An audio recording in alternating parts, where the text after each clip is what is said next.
পৃথককৈ সকলোৱে মানে বিশ্ব দৰবাৰলৈ লৈ যোৱাৰ প্ৰচাৰ প্ৰসাৰৰ কাৰণে ৰাইজৰ দৃষ্টি আকৰ্ষণৰ কাৰণে চৰকাৰ আৰু বা নিৰ্দিষ্ট সংশ্লিষ্ট বিভাগৰ দৃষ্টি আকৰ্ষণৰ কাৰণে আমি এইটো কৰিছোঁ বিশ্ব দৰবাৰলৈ লৈ যোৱা যায়।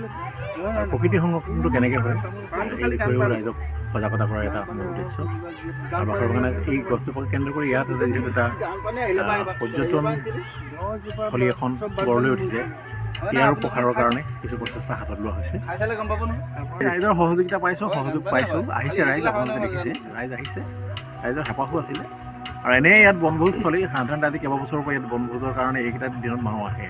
আৰু এই প্ৰচেষ্টাটোত ৰাইজৰ সহায় আৰু অলপ বেছি পাইছোঁ, ভাল লাগিছে। মানে আমি প্ৰধানতঃ আমাৰ স্থানীয়ভাৱে আমাৰ ইয়াত গাঁওকেইখনত বাঁহ উদ্যোগটো যথেষ্ট মানে প্ৰচলিত, বাঁহ শিল্পত যথেষ্ট আগবঢ়া। মোহন শইকীয়া বা আমাৰ পংকজ ৰাইডঙৰ দৰে প্ৰকৃত বাঁহ শিল্পী আৰু চাৰুকলা শিল্পী আছে। তেখেত